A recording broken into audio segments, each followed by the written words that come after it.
well over 100 grand my first year doing it. I just stayed in that space and I got really, really, really good at it. A mediocre contract pilot can make $150, like Just no flying problem. all the time. In this video, we're going to break down exactly how you can get started in the contract pilot world and how you can bring in well over 6 figures once you get your book of business started. We're also going to cover what it really costs to do this job. If you're a flight instructor or regional pilot, this might be worth looking into as your next career move. When I started contracting, the day rate was $250 a day, right? COVID was what really brought the contract day rate to what it is today. Because like pre-COVID, PIC and a King Air 200 was $850. Yep. And you were struggling to get $850. There were guys at $500-$600 that, most of these owners would go to because, there was a cheaper guy. Like it wasn't until maybe like a year into COVID that the contract day rates kind of stabilized at $1,000. I'm like $1,000. And I mean, Connor and I, we did trips for $250 a day all day long. Yeah. Well, that's what I was going to say is, like a lot of it, like, whenever you first get into it, you can't be greedy at all. Like I was taking probably less money than I probably could have, but I just wanted to continue to get the calls to move aircraft from A to B. I had to keep my foot in the door. And as you gain the experience, as you do it for 6 months to a year to 2 years, your time obviously comes up and your rates also come up because you actually have a little bit of backbone to stand on. Whereas whenever Hugh pulled me out of the valet line, I hadn't really flown a whole lot, and I was just happy. I would have done it for free. They were going to pay me $200. And you did a bunch of free trips for me. Like we flew bunches of days for free, but I needed the time, When you look at some of these YouTube guys that go out and they're flying Gulfstream contract pilots, showing him making, $500,000 to $1.2 million a year. And I know who you're talking about too. Well, yeah. So what I want to talk about is that possible to get to, or is that completely totally possible? Yeah. You don't have to be a douchebag about it. Okay. Yeah. So a mediocre contract pilot on, let's say, a King Air 200. That's a very common airframe here in East Texas or throughout Texas in general. Good airplane. Anywhere from the rate right now is $1,100 to $1,500 a day on a King Air. Let's see you charge $12. A mediocre contract pilot can make $150. Like just no flying all the time. And how much? Yeah. How many? Yeah, but how much flying does that actually equate to on like a monthly basis or a yearly basis?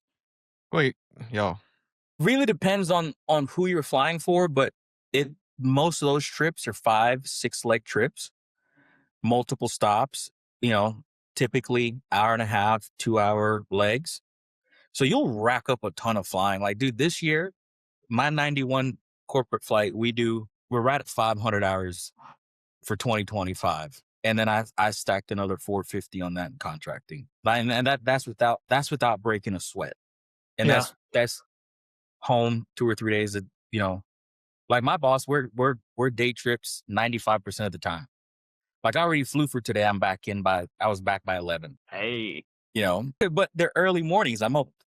It's not uncommon for me to leave my house at 3 a.m, but I'm back in time, usually back in time for dinner with the family. And for me, that's the most important, where I can be involved in some semblance of family life. But 2022, 21 into 22, I contracted just under 300 days that year. One of the guys I've been flying, he's followed me now on 3 different tail numbers.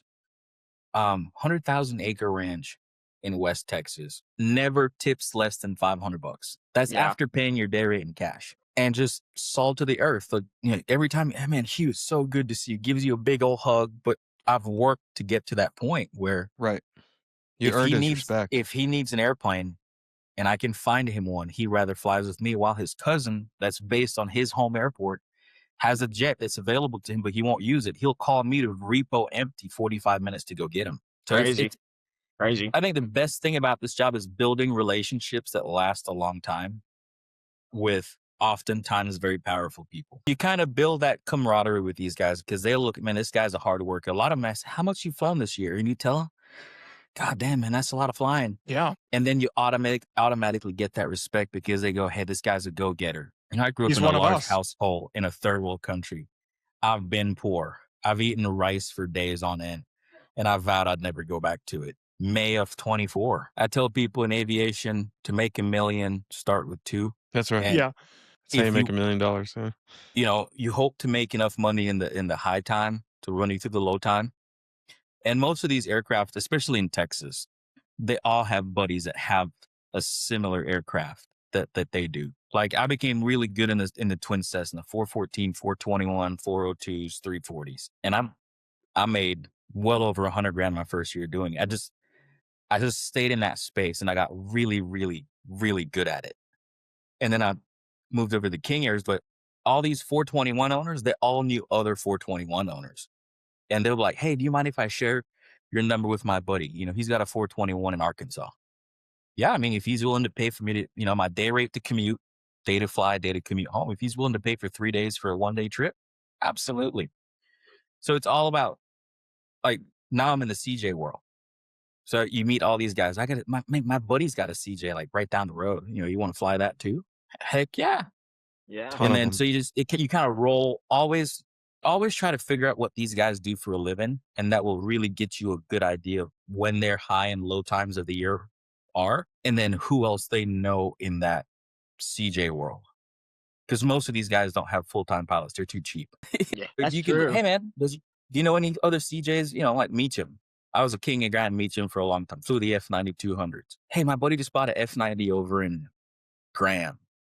You want to fly it? Yeah, heck yeah. Sweet. Dude, I've followed one F90 tail number. It's now in his 5th owner, and I'm getting ready to do a train to pilot on that airplane. So same airplane, 5 owners. But it's a lot of work to keep up with who owns it now, what Right. their operation is, where Right. they like to go, how they like the airplane to be flown. Because some of these owners are Yep. picky. How they Yep. like it to be flown, what kind of rental cars they want. Like my boss wants black full-size rental cars, SUVs. He don't want a white one. He don't want a maroon one. He wants a black one. And he likes it staged a certain way on the ramp. He likes his scotch a certain way in the airplane. So the 91 world is incredibly rewarding and it can be super lucrative, but you have to put a lot of time in to learn these things. Like in the 340, my boss doesn't because he's on time. If I pick him, if he says 7:00, he's there 6:55. He doesn't want me to shut the right engine down. He just wants the left one shut down. So it's the little intricacies of the job that will roll it into the next one. I mean, that guy, he's top notch. He does, and then most of these owners are kind of similar anyway. They're all middle-aged Texas men. You kind of see one, you kind of see them all for the most part. Then I've got notebooks of just notes on customers, like Yes.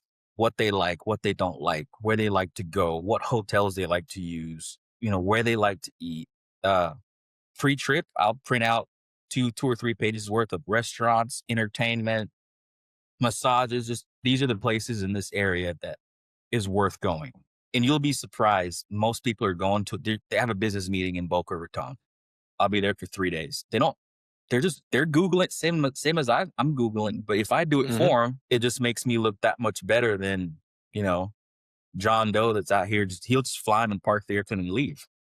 So Yeah. you're offering a concierge full turnkey solution to their Bro, I transportation do it all. needs. Security included if you want it. I got some security companies I work with.